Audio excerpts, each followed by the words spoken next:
Friends, welcome back to our channel. ఈరోజు video మీరు చూస్తున్నారు కదా, ఇవేనండి. ఇవి మీకు గుర్తున్నాయా? మన చిన్నతనంలో మనం చిన్న చిన్న షాప్స్కి వెళ్ళి వీటిని కొనుక్కుంటూ ఉండేవాళ్ళం కదా. అవేనండి తేనె మిఠాయిలు. ఇవి టేస్ట్ నేను వేరే చెప్పనవసరం లేదు, ఇవి ఎలా ఉంటాయో అందరికీ తెలిసిందే.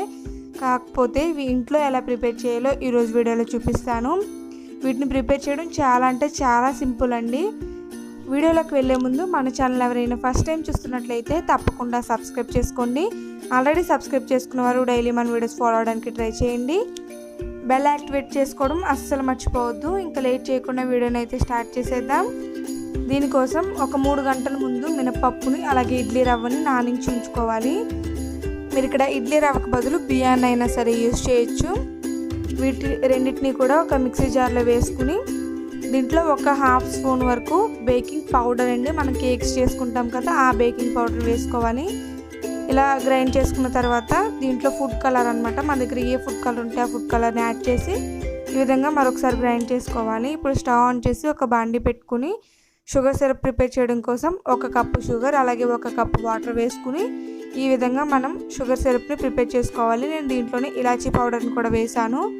ఇప్పుడు వేరొక స్టవ్ మీద డీప్ ఫ్రైకి సరిపడా ఆయిల్ పెట్టుకుని మనం గ్రైండ్ చేసి పెట్టుకునే పిండిని చిన్న చిన్న బౌల్స్ కింద వేసుకోవాలన్నమాట. చూస్తున్నారు కదా ఈ విధంగా.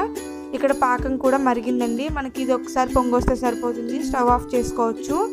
మనకి ఇవి కొంచెం క్రిస్పీగా అయ్యేంత వరకు ఫ్రై చేసుకుని ఈ విధంగా పాకంలో వేసుకుని ఒక 5 మినిట్స్ వరకు వదిలేసేయాలి. చూడండి, 5 మినిట్స్ తర్వాత ఇవి పూర్తిగా అబ్జర్వ్ చేసుకున్నాయి. ఇప్పుడు ఒక ప్లేట్లో షుగర్ పౌడర్ని వేసుకుని మనం రెడీ చేసి పెట్టుకున్న ఈ స్వీట్ బాల్స్ని కూడా వేసుకుని ఈ రెండింటిని బాగా మిక్స్ చేసుకోవాలి. ఇలా బాగా కోట్ చేసుకున్న తర్వాత ఒక బౌల్లో కొద్దిగా షుగర్ తీసుకుని ఈ విధంగా మళ్ళీ షుగర్తో కోట్ చేసుకోవాలన్నమాట.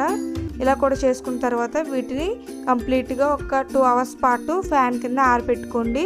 చూస్తున్నారు కదా, ఫ్యాన్ కింద ఆరబెట్టుకుంటే ఈ విధంగా మనకి పర్ఫెక్ట్గా తేనె మిఠాయి అలాగే తీపి మిఠాయి అనేది రెడీ అయిపోతుంది. చూస్తున్నారు కదా, సేమ్ మనకి బయట మనం చిన్నప్పుడు ఎలా అయితే కొనేవాళ్ళమో అదే విధంగా ఉంది కదా.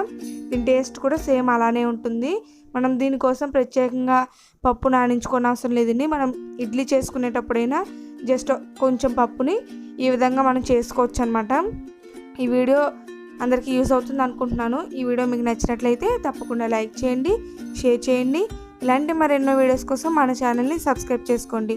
అలాగే పక్కన వచ్చే బెల్ ఐకాన్ని యాక్టివేట్ చేసుకోండి. మన ఛానల్లో ఇంకా చాలా యూస్ఫుల్ వీడియోస్ ఉన్నాయి. మరొక ఇంట్రెస్టింగ్ వీడియోతో మీ ముందుకు వచ్చేస్తాను. Until then bye bye, keep smiling friends.